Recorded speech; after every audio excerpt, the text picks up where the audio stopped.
Buenos días. Bueno, desde el nombre de AMCHA les damos la bienvenida a este comité laboral, a todos los presentes. Esperamos que tengan una muy buena mañana. Les recordamos que el tema a tratar el día de hoy es la reforma laboral y que trae la ponencia en materia individual. El día de hoy este comité va a estar dirigido por Carolina Camacho Solana, socia de Garribes, que nos va a guiar con respecto a la temática. Buenos días, Carolina, ¿cómo estás? Buenos días, ¿cómo están? Muchas gracias por esta invitación una vez más y es un gusto estar con los afiliados de AmCham Colombia Cartagena. Entonces, sin más preámbulo y a las 8:30 en punto, damos inicio a la presentación del día de hoy. Les pido excusas si me oyen un poquito constipada, pero estoy con una medio gripa de esas que suelen estar dando en esta temporada de lluvias que estamos pasando en el país. Entonces, los puntos que venimos a conversar con ustedes en la mañana de hoy se refieren a la ponencia que se está discutiendo en la Comisión Séptima del Congreso. Se supone que ayer iban a iniciar nuevamente la discusión. No fue así, se centraron fue en la reforma pensional. Hoy se citó nuevamente para ver si había quórum para empezar a discutir y darle el primer debate a la ponencia de reforma laboral. El objetivo de esta mañana de hoy es explicarles los principales puntos de la parte individual de la reforma laboral. La reforma laboral trae distintos capítulos.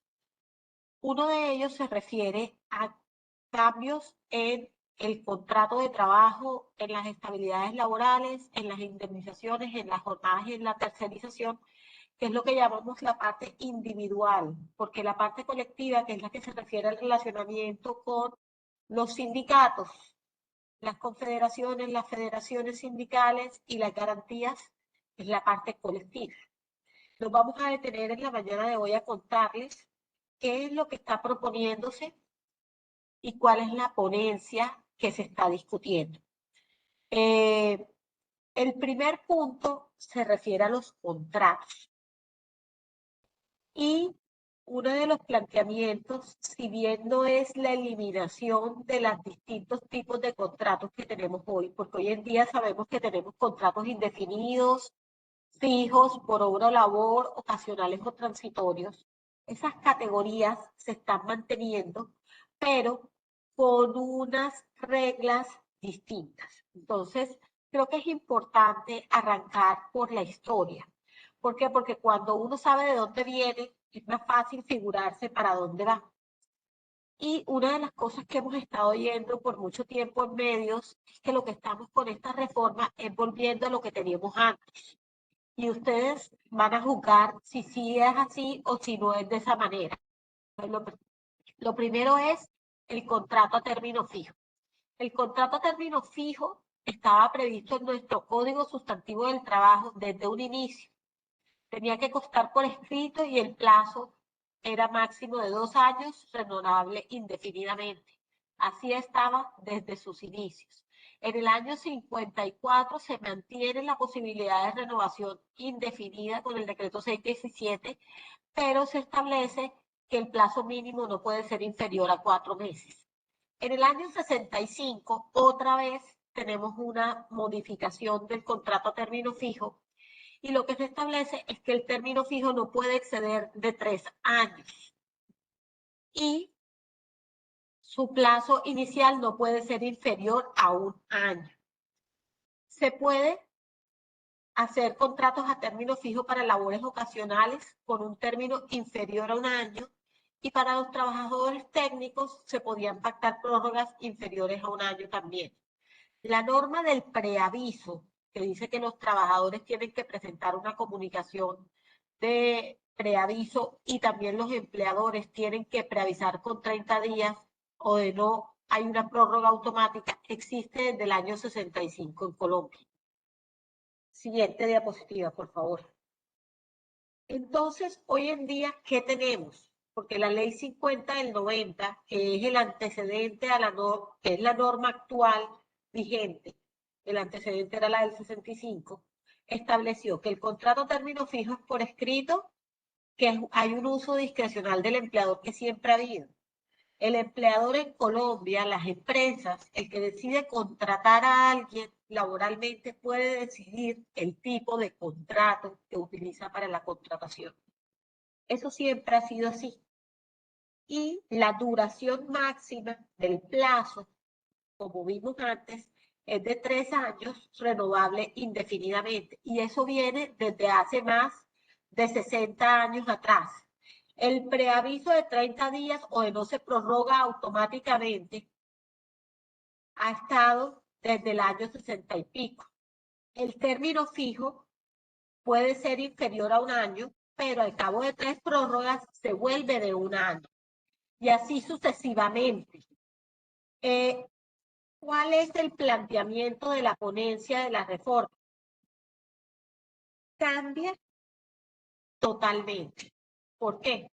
Ya no podemos escoger si contratamos a término fijo o a término indefinido, porque solamente vamos a poder contratar a término fijo cuando detrás haya una necesidad temporal. Hoy en día, yo puedo decidir en mi empresa contratar a la recepcionista a término fijo de 6 meses para ver, porque de pronto no sé si me guste, si me parezca que el desempeño es adecuado. Utilizamos muchas veces el término fijo como periodo de prueba. Eso no se va a poder hacer. Porque solamente cuando yo contrato a una persona para una cosa específica que tenga una duración temporal determinada, voy a poder usar el contrato a término fijo. Y se establece que el término fijo va a tener que tener una vigencia mínima de un mes.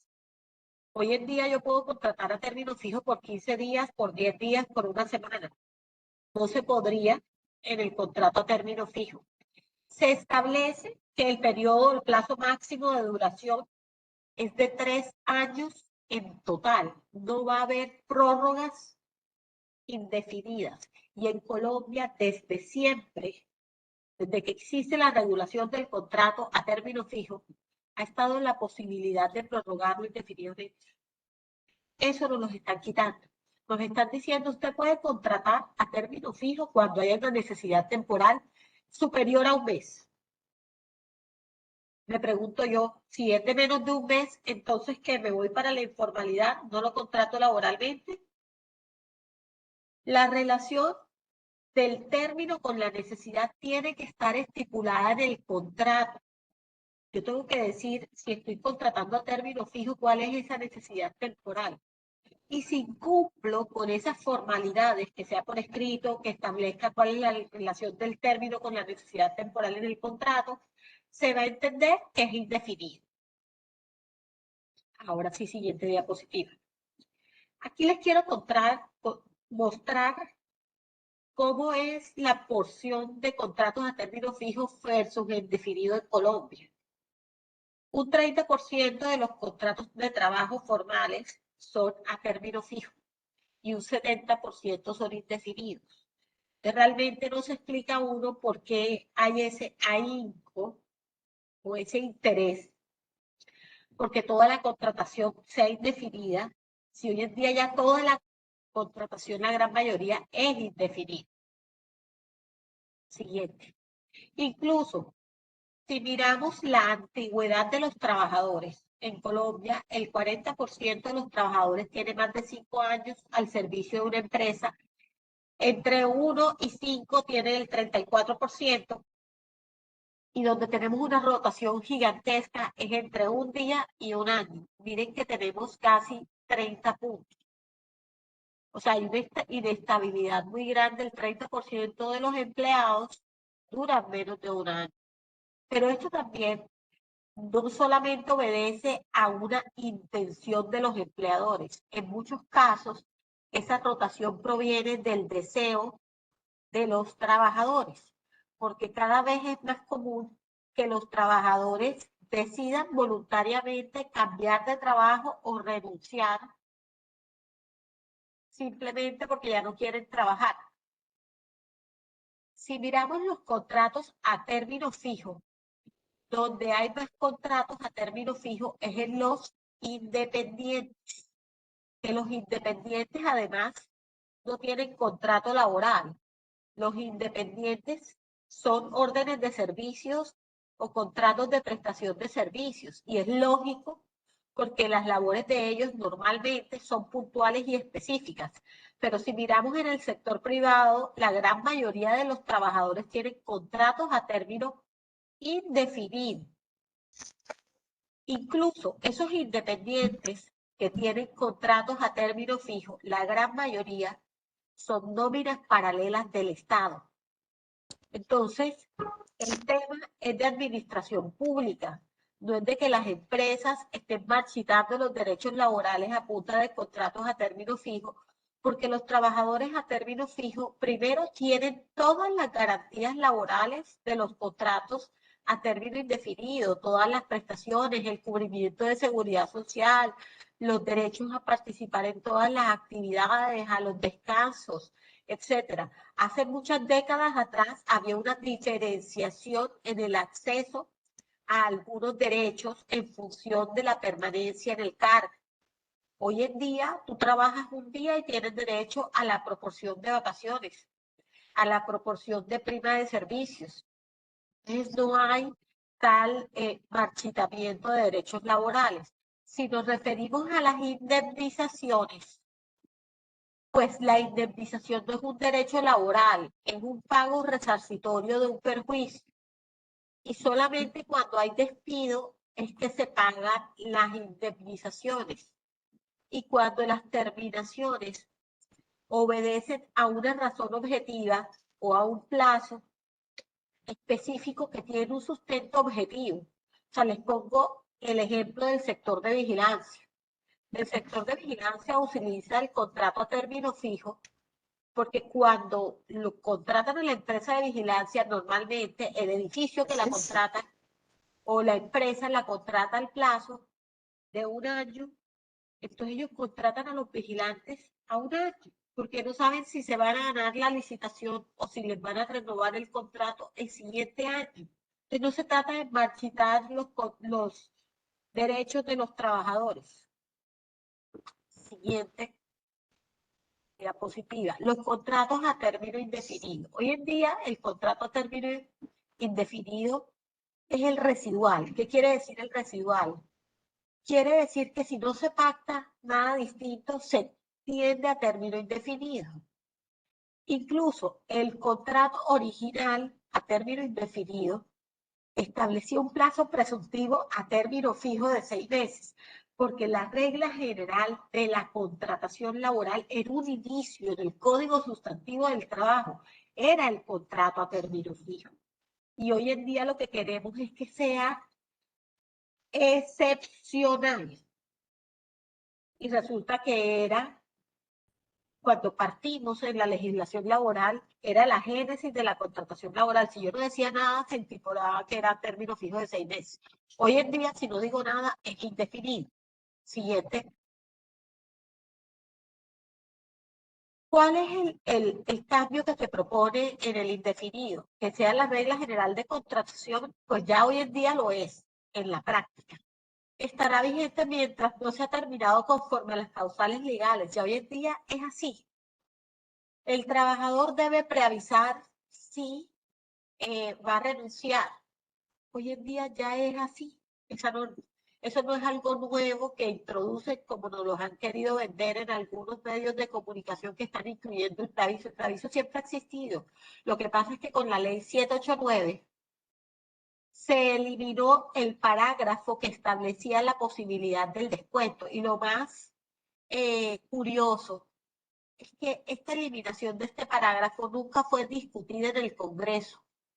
Obedeció a un lapsus cuando se hizo la transcripción de la norma. La secretaria se le pasó ese parágrafo.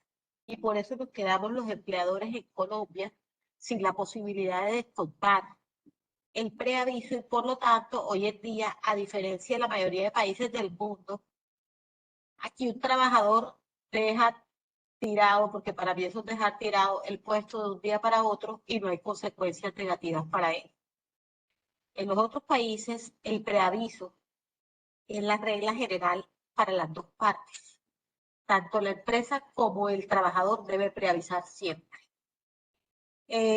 Obviamente están estableciendo una norma que ya funciona así, que es que si yo voy a, como trabajador, a alegar un despido indirecto y es que estoy renunciando por un incumplimiento de mi empleador, en ese caso no aplica el preaviso. Eso siempre ha sido así, el despido indirecto no requiere preaviso. Siguiente, el contrato por obra o labor. Como les dije, los tres, porque aunque está el de labores ocasionales o transitorias, ese contrato no se utiliza. El contrato por obra o labor determinada va a seguir existiendo como excepcional por escrito y tiene que estar muy detallada la obra con la indicación precisa en el texto del contrato o de no se tiene a término indefinido. Si se mantiene el trabajador laborando en una obra distinta o se amplía esa obra, lo que termina pasando es que se vuelve indefinido ese contrato. Siguiente, el contrato de aprendizaje. Hoy en día tenemos unas reglas que fueron introducidas por la 789 del 2002, hace 20 años, que establecen que yo tengo una cuota de aprendices que pueden estar en etapa lectiva o práctica, que puedo monetizar o que puedo contratar directamente con unas reglas en las cuales la persona le venga un apoyo de sostenimiento, no es un contrato laboral. Antes, el contrato de aprendizaje era un contrato laboral en el que había una persona que prestaba un servicio. Entonces no teníamos aprendices en etapa lectiva, porque los aprendices estaban prestando un servicio y se les pagaba un salario y tenía unas reglas específicas ese contrato. Y se le podía dar ese pago en dinero o en especie o en ambas cosas. Hoy en día, el contrato no es un contrato laboral y el planteamiento de la reforma, pasemos a la siguiente diapositiva, es que sea un contrato laboral.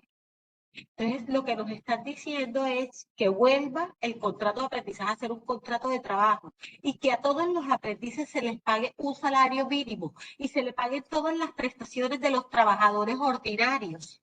Y no voy a poder tener aprendices, estudiantes universitarios en etapa lectiva, solo en etapa práctica. Pero no se está modificando o no se está planteando un cambio de la monetización de los aprendices, lo cual quiere decir que las empresas van a preferir monetizar la cuota. ¿Por qué? Porque si yo contrato a un aprendiz, no solamente voy a tener que pagar el salario mínimo completo. Pasemos a la siguiente diapositiva de los costos, por favor. Aquí miramos que hoy en día tenemos el auxilio de sostenimiento.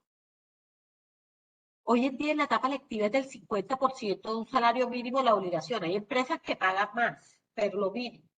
Subiría a un salario mínimo, o sea, un incremento del 50%, más en la etapa práctica, que hoy en día es el 75% por la tasa de desempleo de 2 dígitos, subiría a un salario mínimo, o sea, un 25%.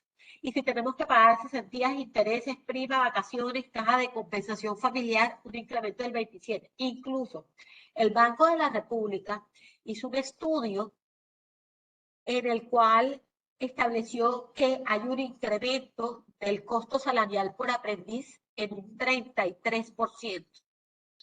Me pregunto yo, ¿las empresas están en un momento para asumir todo esto? Me refiero sobre todo a las grandes empresas que tienen cuotas de 50, 100 aprendices, incluso a la mediana empresa que tiene una cuota de 3 aprendices, que tiene 60 trabajadores.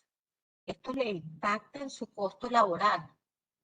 Siguiente diapositiva. El contrato de las plataformas digitales de reparto. Entonces, definitivamente el tema de los aprendices va a ser un gran tema. Yo creo que lo que va a pasar es que muchas empresas van a monetizar su cuota al máximo. Las reformas laborales en las plataformas digitales de reparto, por eso ha habido tanta discusión. Están planteando que todos los domiciliarios tengan contrato de trabajo y que sea el Ministerio del Trabajo el que tenga la facultad para reglamentar eso.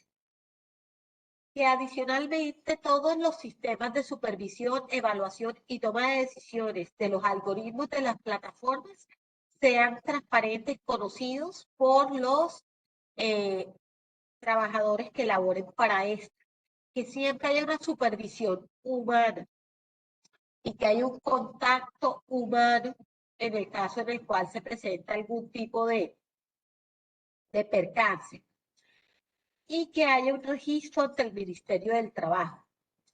Esto implica un incremento, obviamente, para este negocio de más o menos $500,000 anual. No nos olvidemos que en Colombia tenemos uno de los unicornios de Latinoamérica, que es Rappi, y que esto impacta directamente a todas las empresas de ese sector. Pero más allá de eso, tengan en cuenta que ya las multinacionales que se dedicaban a este negocio se abandonaron el país. O sea, la más grande, que era de origen brasilero, ya se fue, iFood, porque obviamente esto acaba con la estructura del negocio. Siguiente.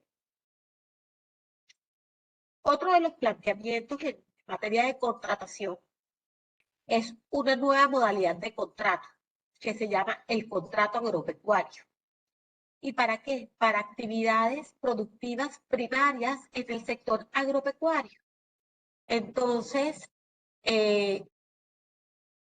este nuevo contrato está previsto para que haya una actividad temporal de máximo 27 semanas o de no se vuelva un contrato a término indefinido regular.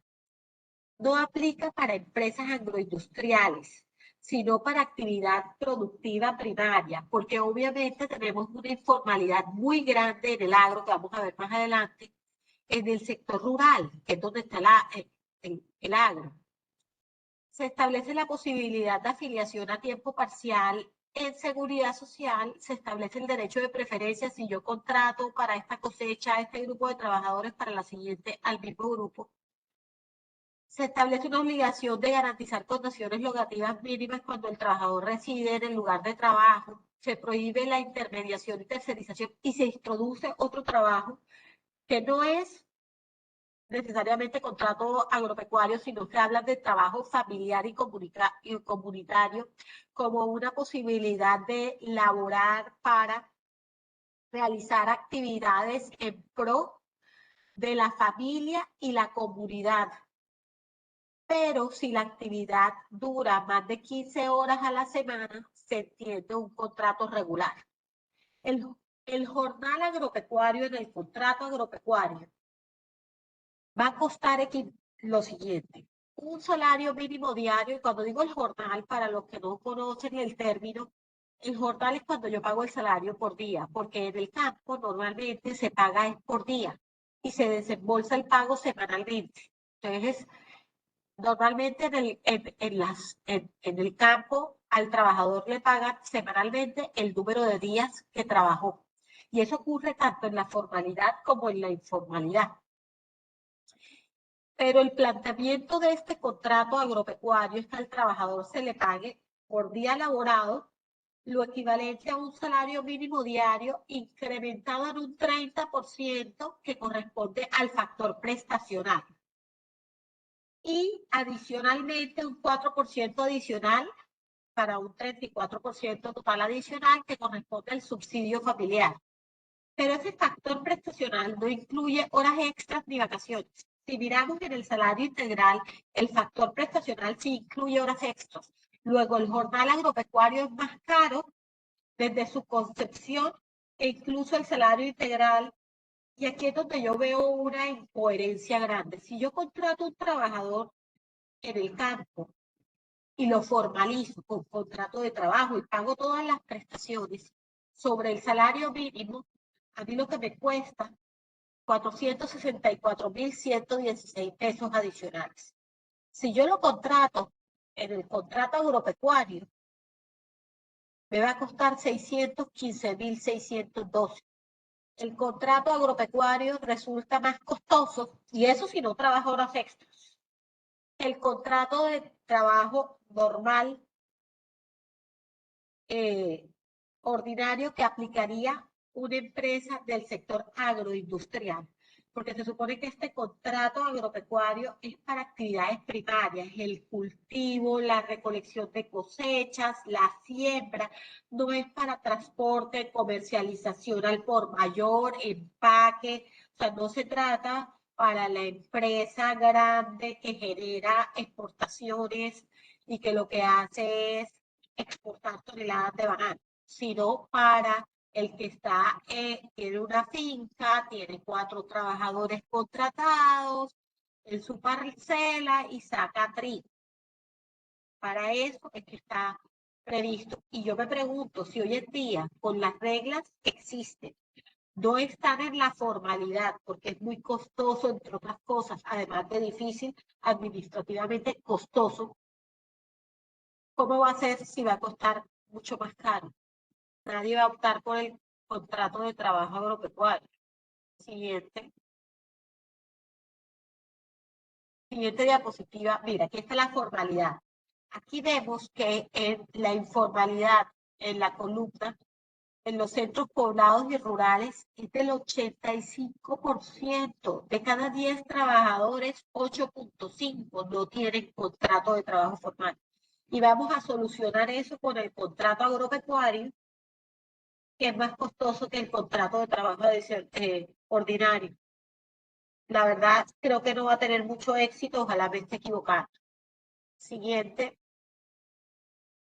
El otro capítulo que trae la reforma, que es un capítulo bastante, digamos, extenso, es el de estabilidad, porque nos están incluyendo muchas estabilidades que hoy en día existen, pero de una manera literal y ampliada en la norma. Hace referencia al fuero sindical, al fuero de estabilidad ocupacional reforzada, al fuero de maternidad, ampliándolo al fuero de prepensionados y al fuero circunstancial. Vamos a mirar cada uno de los fueros en detalle. El fuero sindical. El fuero sindical es el fuero que se le da a fundadores, adherentes, miembros de junta directiva, comités seccionales, y tiene un plazo que es el plazo de la designación, en el caso de los miembros de junta directiva, y hasta 6 meses más. En el caso de los fundadores, la norma es diferente. Los miembros de comisiones de reclamos también tienen fueros. Eso no está cambiando nada. Ni los plazos. Siguiente diapositiva para entrar en la de fueros, por favor. Realmente, el fuero sindical, tal y como está previsto, se mantiene. No puedo trasladarlos, no puedo mejorarlos, no puedo disminuirlos, no puedo terminarlos sin autorización judicial. Y aquí vemos que es que desde que el código existe, el año 54, el año 57, hemos repetido esa protección. Y la reforma no está planteando, la ponencia de reforma no está planteando un cambio ahí. Está diciendo en un capítulo, generando como un capítulo unificado de estabilidades, y arranca con el fuero sindical. Pero no, este es uno de los pocos que no están ampliando ni cambiando, lo están incluyendo en un capítulo distinto. Y obviamente, si se va a terminar, trasladar, desmejorar a una persona que tiene una protección sindical como dirigente sindical, se requiere autorización judicial.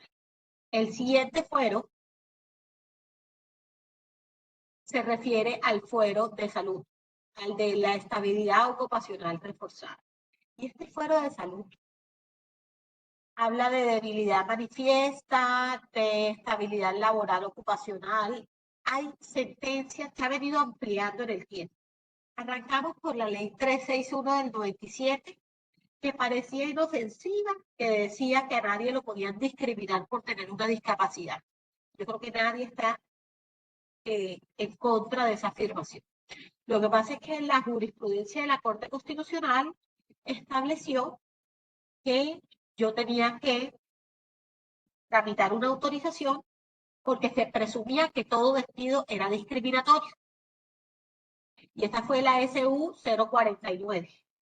Después vinieron una cantidad de sentencias que comenzaron a extender el tema ya no a las personas que tienen una discapacidad decretada, sino a todos los que tienen una condición de salud que los inhabilite o los limite para la prestación del servicio para la inserción en el mercado laboral.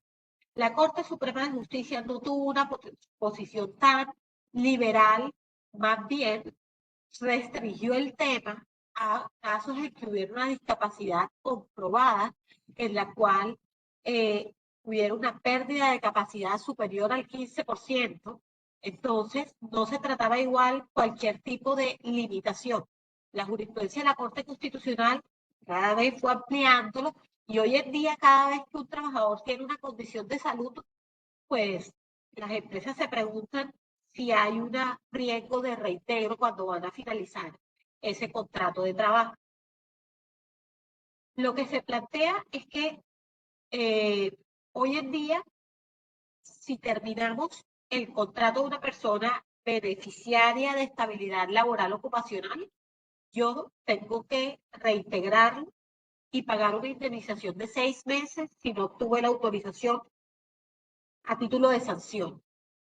Lo que plantea la reforma es que además de eso tenga que pagar 6 meses de seguridad social. Y me pregunto yo, si lo tengo que reintegrar, y el reintegro supone el pago de la seguridad social del detenido hasta el reintegro, porque tengo que pagar 6 meses de seguridad social. No tiene sentido, es un pago doble. Y tengo que solicitar el permiso ante el Ministerio del Trabajo, permiso que todos sabemos que el Ministerio no va a dar. Y no va a dar ni puede dar porque una de las primeras cosas que hizo nuestra ministra y nuestro viceministro fueron derogar las normas del procedimiento para este tipo de autorizaciones. Luego, los inspectores no tienen reglas para poder dar ese tipo de autorizaciones. Entonces, eso significa que cuando yo tengo una persona con estabilidad laboral ocupacional en Colombia, simplemente no la voy a poder despedir. El fuero de maternidad es el tercer fuero y la tercera estabilidad que establece el capítulo de la ponencia de reforma. Aquí está cómo veníamos en Colombia. Inicialmente en Colombia teníamos una licencia de 8 semanas, después de 12, después de 14 y hoy en día de 18 desde el 2017. Se establecía una presunción de despido discriminatorio si se daba durante el embarazo y dentro de los 3 meses posteriores al parto. En el 2017 extendimos de 3 meses a 18 semanas posteriores al parto. Si yo iba a despedir a una persona con fuero de maternidad, necesitaba o necesito hoy en día una autorización del Ministerio del Trabajo y además una indemnización adicional de 60 días de salario. Con la 1822 del 2017 se mantuvo eso idéntico, requiero autorización y tengo que pagar los 60 días adicionales sobre la indemnización legal aplicable según el tipo de contrato. Siguiente diapositiva. ¿Cuál es el planteamiento de la ponencia de reforma? Que la protección, además de que ya está extendida al padre por 18 semanas, se extienda a los dos, padre y madre, 6 meses desde el nacimiento. Entonces, no me están incrementando la licencia de maternidad, no me están incrementando la licencia de paternidad, simplemente me están diciendo, van a ser 6 meses de presunción. Antes, el periodo de lactancia no se presumía como que el despido fuera discriminatorio si ocurría durante el periodo de lactancia una vez finalizada la licencia de maternidad. Pero con esta reforma, si llega a pasar, en los términos que está, la estabilidad se va a unir, va a ser durante el mismo periodo de lactancia, que es desde el primer momento que nace hasta los 6 meses, que realmente la trabajadora los utiliza cuando se acaba la licencia y hasta que el niño cumple 6 meses. Siguiente. Fuero de prepensionado. Cuarta estabilidad. El fuero de prepensionado fue debido o surgió del retén social. Hubo una reestructuración del Estado. Se fundieron entidades del Estado, ministerios. ¿Se acuerdan que antes teníamos unos ministerios distintos? Se hundió el de Protección Social con el Salud, estaba el Ministerio del Trabajo aparte, en algún momento estuvieron unidos. Cuando se dio todo esto, en el 2002, hace 20 años, y hubieron otras entidades del Estado que también tuvieron reestructuración, se pidieron unas normas que establecían que se iba a proteger a las personas que estaban cerca de pensionarse. ¿Y cómo se iba a proteger? Hombre, en la liquidación de la entidad pública iban a ser los últimos en salir. Después, en una sentencia de tutela, se establece que esto es aplicable al sector privado. Y comienza a surgir toda esta jurisprudencia en tutelas dispersas y sale la sentencia SU 003 del 2018, en el cual nos dice que cuando una persona está en el sector privado a 3 años o menos para alcanzar requisitos, salvo cuando lo que falta es solo que cumpla la edad.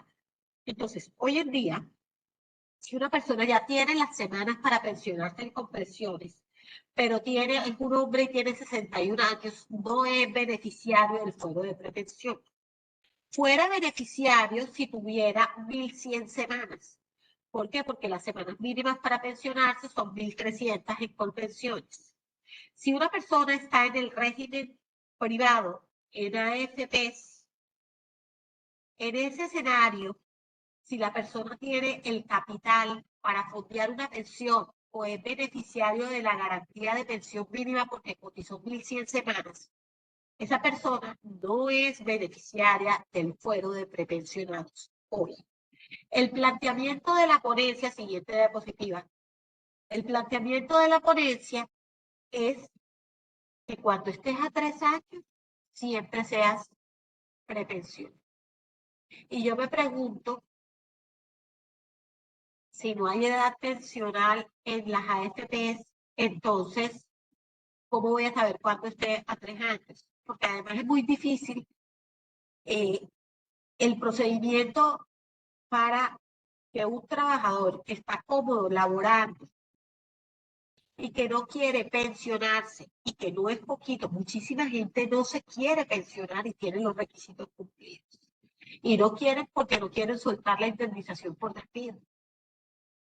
Esto va a ser un problema para sacar a los más mayores, pero va a ser un problema más para insertar laboralmente a las personas que tienen 50 años. Porque ningún empleador va a querer ese riesgo. Dice, bueno, la que tiene 50 años, ya en 4 años tiene fuero de prepensionado. Entonces, contratarlo, entrenarlo, ayudarlo, explicarle para que en 4 años o 3 años tengo que sacarlo de no quedo con el fuero de prepensionado ahí. Entonces, creemos que es un problema. El fuero, el quinto o la quinta estabilidad que establece el capítulo de la ponencia se refiere al fuero circunstancial. El fuero circunstancial es una estabilidad que surge cuando hay un conflicto colectivo. Cuando un sindicato presenta un pliego de peticiones, se traba el conflicto colectivo y en ese escenario los trabajadores beneficiarios de ese conflicto colectivo afiliados a ese sindicato tienen fuero, estabilidad. No los puedo despedir sin justa causa. Si hay justa causa, sí los puedo despedir. Entonces, establecen la inclusión del fuero circunstancial como una estabilidad y evidentemente esto ya está, o sea, esto no es nuevo, pero lo están metiendo en un capítulo especial. Siguiente diapositiva. Indemnizaciones. Este es el tercer tema de la mañana de hoy. De aquí hay un cambio importante. Empecemos contando la historia. Desde siempre, el empleador en Colombia ha podido terminar el contrato pagando indemnización. Inicialmente, como el contrato se presumía a término fijo de 6 meses en 6 meses, era el plazo del en los salarios correspondientes al cumplimiento del plazo. Después, cuando surge el 2351 del 65, se establece que la indemnización son 45 días por el primer año en los indefinidos, 15 días si es de 2 a 5 años, 20 días de 5 a 10 y 30 días o acción de reintegro. Esta norma del 65 hizo que en Colombia a las personas cuando llegaban a los 9 años las despidieran, porque los empleadores tenían miedo de la acción de reintegro. Eso se negoció y salió una reforma consensuada en el año 90, que eliminó la acción de reintegro a cambio de que se incrementara la indemnización de las personas que tuvieran 10 o más años de antigüedad, de 30 días a 40 días, un incremento del 25% en el número de días. Entonces, las normas de indefinido del 65 al 90, lo que pasó fue que incrementó la indemnización a los más antiguos. No nos olvidemos que en ese momento seguramente las tasas de antigüedad eran mucho más altas porque había mucha más estabilidad laboral, aunque había más informalidad también. En los contratos a término fijo siempre ha sido la indemnización el plazo restante. Eso no ha tenido modificaciones. Siguiente. ¿Qué tenemos hoy y qué se plantea? Hoy en día, en los contratos a término fijo, la indemnización corresponde al plazo restante. Si era de un año y yo lo termino 3 meses antes, tengo que pagar 3 meses de salario. Si es por obra o labor, el tiempo que falte de salario hasta finalizar la obra, que en ningún caso puede ser inferior a 15 días, ni en el contrato a término fijo ni en el por obra o labor. En los contratos a término indefinido, la regla de indemnización en la 789 se disminuyeron y se disminuyeron poniendo 30 días por el primer año. Fíjense que en las primeras normas, desde el 65 hasta el 2002, era 45 días por el primer año. Se redujo a 30 días por el primer año si la persona debe menos de 10 salarios mínimos y 20 días por año subsiguiente. No se incrementan los días en función del número de años, que era la regla que traíamos antes. Y los trabajadores de más de 10 salarios mínimos, 20 días por el primer año y 15 días por año subsiguiente. ¿Cuál es el planteamiento de la reforma? No es volver a 45, es que el primer año sea 35. ¿A quiénes les estamos incrementando? A los trabajadores de más de 10 salarios mínimos, es que los que están teniendo un incremento, porque pasan de 20 a 35. Si tiene el trabajador más de un año y menos de 5, 15 días adicionales. Entonces, le estoy disminuyendo a los trabajadores de menos de 10 salarios mínimos. Si tiene entre 5 y 10, 30 días. Ahí estoy incrementando a los trabajadores más antiguos, de más de 5. Y los que tengan más de 10, 60 días adicionales. Si uno mira esto numéricamente, los más beneficiados son los trabajadores de altos ingresos, porque a esos son los que van a pasar de 35 a 15, 30 y 60. Son los únicos que están ganando. Yo no le veo el componente social al planteamiento. En los contratos a término social digo porque la mayoría de trabajadores en Colombia, más del 90%, devengan menos de 10 salarios mínimos. Y en los contratos a término fijo y por obra de labor, 45 días como mínimo de indemnización. Siguiente. Se establece una modalidad de despido que se llama el despido discriminatorio. Y cada vez que yo despida con un motivo discriminatorio, quien tiene que probar si el trabajador dice que lo discriminaron es el empleador. Y esto tiene una problemática muy grande, porque es que las negaciones indefinidas en el tiempo no se pueden probar. Es decir, la técnica probatoria en el derecho, esto no es un tema del derecho laboral, es que yo pruebo lo que hice, yo no puedo probar lo que no hice.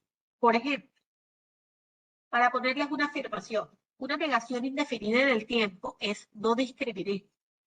No me comí nunca un helado. Yo no puedo probar que no me comí nunca un helado. Yo lo que puedo probar es que me comí un helado en un determinado momento. Por eso es que las negaciones indefinidas invierten la carga de la prueba y quien la alega, quien dice que se comió el helado, ese es el que tiene que probar cuándo y cómo y dónde. Aquí están diciendo que el empleador tiene que probar que nunca discriminó. O sea, el trabajador dice, me discriminaron, y el empleador tiene que decir, no lo discriminé. Me pregunto, ¿cómo voy a probar que no lo discriminé? Porque si a mí me dicen, el empleador tiene que probar, perdón, el empleador tiene que probar frente a un hecho discriminatorio específico. O sea, si a mí el trabajador me dice, me discriminaron con ocasión de mi maternidad porque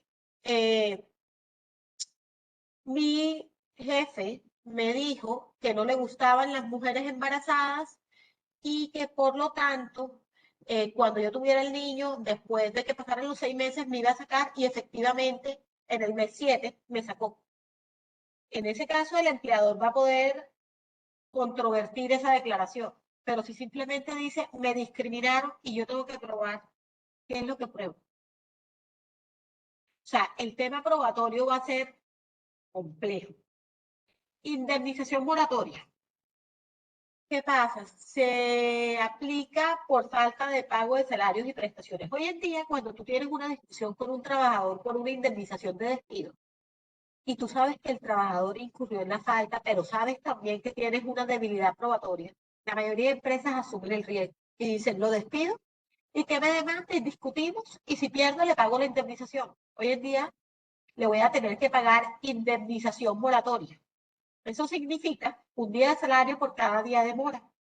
Entonces no voy a poder seguir, cuando tengo debilidad probatoria, asumiendo ese riesgo de una manera tan campante, porque realmente lo que buscan es, si ustedes ven las normas, lo que buscan es evitar que el empleador pueda despedir al trabajador. Estamos moviéndonos a un escenario como en el Perú o como en Venezuela, donde el despido unilateral no es posible o es muy difícil de hacer.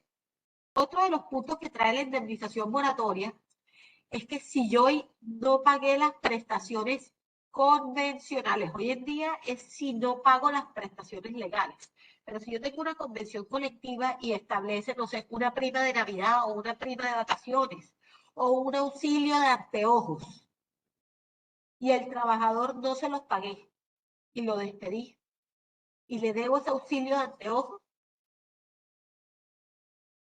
me va a poder cobrar indemnización moratoria, lo cual puede resultar costosísimo. El otro gran cambio tiene que ver con las jornadas de trabajo. Las jornadas de trabajo, hoy en día ya tenemos una reducción de jornada y eso lo vamos a ver más adelante, pero hoy en día tenemos una jornada en la cual arranca la diurna a las 6 y termina a las 9 de la noche. Inicialmente era de 6 a 6. De 6 de la mañana a 6 de la tarde era diurna y de 6 de la tarde a 6 de la mañana nocturna. En la 789 pasó a las 10 de la noche. En la 1846 pasó a las 9 de la noche. O sea que ya hubo una reducción del 2002 al 2017, cuando en el 2017 definimos que era a partir de las 9 de la noche que se consideraba jornada nocturna, entonces a partir de las 9 de la noche que se paga el recargo nocturno o se paga la hora extra nocturna. En la reforma se plantea que sea a partir de las 7 de la noche. No estamos volviendo a las 6 de la tarde. El planteamiento es a las 7 de la noche. ¿Qué va a ocurrir? Las empresas van a cerrar más temprano, antes de 7, para no incurrir en ese costo. Lo mismo que el comercio, porque realmente se hizo hasta las 9 de la noche porque el comercio en Colombia, los centros comerciales, los supermercados, las droguerías que no son 24 horas, normalmente, sobre todo en las grandes ciudades,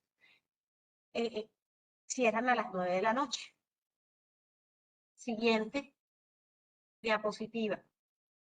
La jornada máxima legal. Esto ya se disminuyó porque en Colombia teníamos 48 horas, inicialmente habían excepciones para actividades agrícolas, de vigilancia, labores insalubres y menores de edad. En el 81 redujimos las excepciones, sacamos a los de vigilancia y dejamos solamente insalubres y menores de edad. En la ley 50 del 90 Introdujimos para factorías la jornada 6x6 de 36 horas y mantuvimos la excepción de menores de edad, dejamos vigilancia con jornada normal y labores agrícolas con jornada normal. Siguiente. La 789 nos incluye la jornada 6x6, ya no para factorías, sino para todo el que quiera. Y nos introduce la jornada flexible de 48 horas, repartida en 6 días de la semana en turnos de 4 a 10. La realidad es que muchas empresas hicieron caso omiso de esto y no les sirve o no les servía la jornada flexible, salvo cuando llegó la pandemia, que muchas optaron por montarse en jornada flexible, porque no querían que la gente trabajara 6 días, sino 5 días, y les salía mejor montarse en la jornada flexible. En la ley 1098 de 2006 se estableció 48 días a la semana, 8 horas por día, con excepción de los menores de edad que tienen 36 horas y 40 días a la semana. Esto es todas las normas de menores de edad. En el año 2017, como les dije antes, se modifica la jornada nocturna. Siguiente diapositiva. ¿Qué se planteó en la jornada, la reducción de jornada? Lo que ya está aprobado y entra a regir, y lo he dicho en este comité varias veces, es que ahora va a ser 47 horas. Pasamos de 48 a 47, luego a 46, luego a 44 y luego a 42. La jornada flexible pasa a 42 horas, 6 días a la semana, turnos entre 4 y 9, no 4 y 10, sino 4 y 9. Y la norma del año 2021, 2101 del 2021, decía que no iba a tener que aplicar la jornada del Día de la Familia, ni tampoco a dedicar 2 horas de actividades recreativas, culturales, deportivas o de capacitación si estaba en la jornada máxima. Ojo, muchas empresas ya tienen 47 horas. Entonces, lo que dicen es, si ya yo estoy en 47 horas, ¿para qué hago reducción? No tengo que hacer reducción. Ojo, pero si estoy en la máxima, tengo que dedicar 2 horas a actividades recreativas, culturales, deportivas o de capacitación. Entonces, sí me impacta, tengamos en cuenta. Y el planteamiento de la reforma, pasemos a la siguiente diapositiva, Dani, por favor. La reforma lo que me está diciendo es, voy a tener que mantener las 2 horas de actividades recreativas, culturales y de capacitación si estoy en la jornada máxima. Entonces, si hay un impacto si esto se llega a aprobar, porque no van a ser 42 horas, van a ser 40 horas, porque si yo estoy en la jornada máxima, que va a ser 42 en el 2026, o 44, o 47, o en fin, voy a tener que dedicar 2 horas a actividades recreativas y voy a tener que mantener el tema de la jornada de la familia, que no es una jornada, que lo que se trata es de hacer una actividad, pero muchas empresas decidieron fue dar un día más libre. Entonces, obviamente esas van a tener un impacto mayor. En la jornada variable o flexible de los turnos de 4 a 9 horas, no me puedo exceder de 42 horas y aplica recargo nocturno desde las 7 de la noche. Es el planteamiento de la ponencia de la reforma. Hoy en día, como está con la reducción de la 2101, yo no pago recargo sino desde las 9 porque todavía no han aprobado la disminución del recargo nocturno. Es decir, la disminución de la jornada, no del recargo nocturno. Hoy en día, ahora en julio, que me tengo que reducir a 47 horas, yo no tengo que entrar a pagar todavía el recargo nocturno a las 7 de la noche. Lo que estoy diciendo es que si se aprueba la reforma, vamos a tener que pagar el recargo nocturno desde las 7 de la noche. se introduce un tema que es importante y es que me van a dejar poner el día de descanso en cualquier día de la semana. Lo que trajo la 789 era que yo podía traer el día de descanso o que fuera el sábado o que fuera el domingo. Esto es una flexibilización importante. Frente a las horas extras, la ponencia de reforma establece que se mantiene la regla de 2 horas extras diarias como máximo y 12 horas extras a la semana, con la excepción, ojo, el sector seguridad mantiene su excepción que está desde el 2018 en la ley 1920 y el sector salud que tenía su excepción para el tema de labores asistenciales, se amplía todo el sector salud que está en la ley 269 del 96, turnos de 12 horas, jornada máxima 12 horas. Siguiente, trabajo dominical.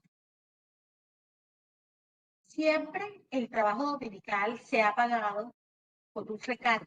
Aquí lo vemos en la norma original, en el decreto ley 2351 era el 100% del recargo, en la ley 50 del 90 era el 100% del recargo. En la 789 lo que hicimos fue reducir del 100% al 75% el recargo. Pasemos la diapositiva. En eso, lo que tenemos hoy en día es que el recargo es del 75%. En la reforma, el recargo se va a volver a hacer el 100%, pero de manera gradual. El planteamiento es que en el 2024 sea del 80, 2025 del 90 y 2026 del 100. Siguiente diapositiva. Tercerización e intermediación.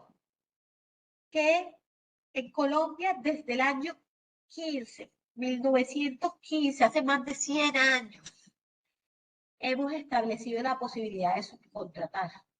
Y en la posibilidad de subcontratar tanto como subcontratación propiamente dicha, outsourcing, como intermediación. Si miramos, desde el año 35 estamos hablando del intermediario y del contratista. Y desde el año 34 están las reglas de solidaridad. En el año 45 fue que dividimos y dijimos intermediarios son los que están entre un empleador y un trabajador en el medio, haciendo con representación o sin ella las funciones de empleador. Pero fue realmente, y pasemos a la siguiente diapositiva, que quien le dio el marco a lo que tenemos hoy es realmente desde el 65, tenemos las reglas de solidaridad. Es decir, cuando yo subcontrato, hay una solidaridad si lo subcontratado es propio de mi actividad principal. En el año 2016, con el decreto 583, es que empezó el problema. ¿Y esto de dónde viene? Del TLC con Estados Unidos. ¿Por qué? Porque Estados Unidos quiere que restringamos la tercerización, porque la tercerización abarata el costo de producción. Y si abarata el costo de producción, somos más competitivos que ellos. Esa es la razón de ser. Y en su momento se sacó el decreto 583, el presidente Santos saca este decreto y empieza el calvario con la intermediación ilegal. Todo se volvió intermediación ilegal, las multas altísimas del ministerio, me acuerdo que el viceministro era el doctor Borda, y empezamos toda una senda de normas y de pronunciamientos. La resolución 2021 del 18, que incluso empezó a decir cuáles eran los indicios de subcontratación y tercerización ilegal. Siguiente diapositiva. Pero hoy en día, en Colombia, es legal la tercerización en todo tipo de actividades. Cuando me refiero a tercerización, me refiero a outsourcing o subcontratación. Los tres términos son sinónimos. Cuando yo subcontrato, eso es un outsourcing. En otros países, como en México o en el Perú, apenas llegaron los gobiernos de izquierda, limitaron y prohibieron la subcontratación. El planteamiento de nuestro gobierno no es decir que está prohibida la subcontratación, sino establecer unas reglas de solidaridad absoluta, que es que el empleador o empresa beneficiaria final de toda la cadena de subcontratación es responsable por los salarios y prestaciones que el contratista le pague a sus trabajadores, por un agravante. Y es que si yo lo que subcontrato es una actividad propia de mi core, de mi centro de negocio, tengo que mantener igualdad salarial y prestacional en toda la cadena. Entonces, ejemplo, yo soy una firma de abogados y decido subcontratar a un abogado en Ibagué porque tengo un litigio en Ibagué para que vaya a las audiencias. Eso es una actividad propia de mi core. Yo contrato a ese abogado que tiene su firma ya y que tiene 3 dependientes judiciales. Tengo que asegurarme que ese abogado y ese dependiente judicial tengan los mismos salarios y prestaciones que yo le pago a mis abogados en Bogotá y en Barranquilla o en Cartagena, porque tiene que haber igualdad salarial y prestacional en toda la cadena cuando lo que se subcontrata es una actividad propia de mi giro ordinario de negocios. Adicionalmente, se establece que ese contratista va a tener que tener una organización especializada. Entonces, va a ser muy difícil para la pequeña y la mediana empresa, que son más del 88% de las empresas de este país, mantener esa equivalencia salarial, lo cual quiere decir que o llegan a la informalidad o desaparecen. Y las empresas grandes no van a poder contratar con ellas.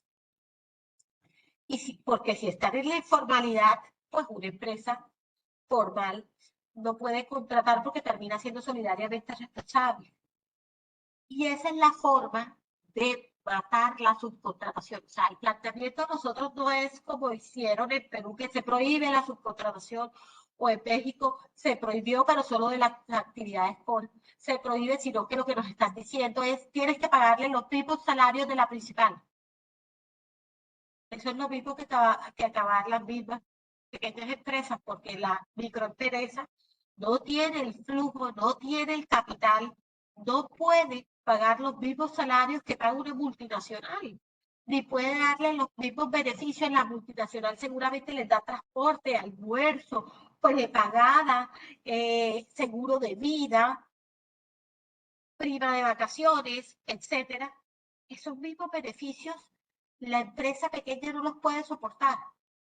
Entonces, por eso es que FENALCO, la ANDI, incluso vi ayer un pronunciamiento de FECODE, el sindicato de maestros, diciendo que la reforma acababa con el empleo. Y es por esto es que acaba con el empleo, porque las empresas pequeñas y medianas no van a poder contratar, no van a poder trabajar por estas reglas, porque es inviable el negocio. Siguiente diapositiva. Las empresas de servicios temporales se mantienen con la ponencia de reforma, no se eliminan, pero se les ponen unas condiciones que van a ser imposibles de cumplir. No puedo celebrar contratos con la ST para necesidades permanentes. O sea, si yo soy una empresa y tengo periodos o picos de producción, esa es una necesidad permanente, atender esos picos. entonces no voy a poder contratar. Si hay incumplimiento de causas o términos, siempre la empresa usuaria va a ser tenida como el empleador y si hay un reintegro, es la empresa usuaria. O sea, que el temporal que reintegren lo van a reintegrar a la usuaria. Ya hoy en día, cuando yo me paso de los plazos, me los reintegran a la usuaria. Esto no es nuevo, ya la jurisprudencia sí lo traía. Si una empresa de servicios temporales excede los plazos, si es una contratación fraudulenta, un carrusel de temporales, lo que va a pasar es que le van a quitar la autorización de funcionamiento. Ese es el planteamiento de la ponencia. Y dice que los trabajadores temporales o en misión, contratados a través de las empresas de servicios temporales, van a tener los mismos derechos y prestaciones salariales y convencionales. Hoy en día tienen algunos derechos. Hay equivalencia salarial en alimentación y en transporte, pero voy a tener que meterlos para todo. Entonces, un temporal va a tener derecho a asistir a la fiesta de fin de año, que hoy en día no debería asistir, de la empresa usuaria. Y vamos a ver, cuando miremos la parte colectiva de la ponencia, es que buscan que los trabajadores en misión sean tratados colectivamente como trabajadores directos, que no lo son.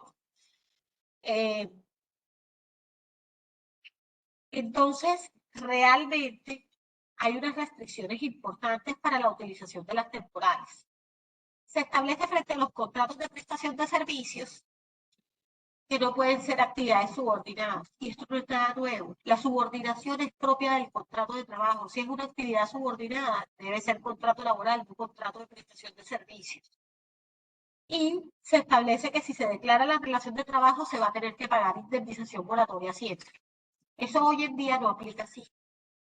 Porque si no había contrato de trabajo, no debería haber moratoria, porque no dejé de pagar salarios, porque primero tenía que haber la declaratoria del contrato de trabajo. Lo que están diciendo es, en los pleitos de contrato de trabajo vas a tener que pagar indemnización moratoria también. Esto siguiente, creo que esta era la última. Este es el contenido de la parte individual del proyecto que se está discutiendo o que se plantea discutir el día de hoy en el Congreso. Estamos en manos de los congresistas. Si se da hoy el debate, que no sabemos si se vaya a dar, porque se iba a dar ayer, pero no fue así. Si no se da, de aquí a la próxima semana, al próximo martes, tiene que volver a presentar en la siguiente legislatura el proyecto. Son 4 debates. Si se disputa hoy, este sería el primer debate. Esta es la ponencia inicial, señores. El proyecto del gobierno era uno. Esta es la ponencia que ya acordaron en la comisión séptima. No se nos olvide que la comisión séptima está en este momento, digamos, dominada porque su presidente es del pacto histórico o, digamos, de un partido afiliado al pacto histórico. Entonces, realmente hay un control político importante. O más bien tienen la posibilidad de mover, pero yo creo que el Senado va a ser distinto. Esta es la ponencia, esto es lo que plantean. Los medios de comunicación nos están dando información inexacta, nos están diciendo que el planteamiento es volver a lo que había antes. No es así. Ustedes lo están viendo. La regla de indemnizaciones no es la de antes. Las reglas moratorias nunca han estado antes. Las estabilidades como están planteadas nunca han sido así antes. El contrato término indefinido como regla obligatoria general nunca ha sido así en Colombia, jamás. Entonces, es importante entender qué nos están planteando, porque somos nosotros los que tenemos que estar muy atentos para ver qué va a pasar y entender qué puntos pueden ser convenientes y qué puntos no lo son. Hay cosas que son convenientes, por ejemplo, el planteamiento de que el día de descanso sea cualquier día de la semana, eso es algo supremamente conveniente. Hay muchas empresas que el domingo es un día hábil para ellas. Todo lo que es turismo, todo lo que es clubes sociales, hay una cantidad de actividades, las canchas deportivas, por ejemplo, ese es el día pico de ellos, el domingo, no es entre semana. Entonces, la posibilidad de poner el día de descanso entre semana sería un alivio importante para estas empresas porque el pago del recargo dominical no tendría que darse. Entonces, no todo es negativo, pero hay algunas cosas que tendrían una implicación más allá de lo económico. Es que yo no pueda despedir a un trabajador ni siquiera pagando es un problema y desincentiva la inversión en el país y le quita competitividad a nuestro marco regulatorio con respecto al resto de países de la región. Entonces, muchísimas gracias a todos por su tiempo, por su atención. Esta presentación es de ustedes. Daniela se las va a mandar. Que tengan una excelente mañana. Cuídense mucho. Hasta luego. Hasta luego. Muchísimas gracias a todos por este espacio. Ya cerramos. Muchísimas gracias, Carolina, por este espacio de manera y nos vemos en la próxima.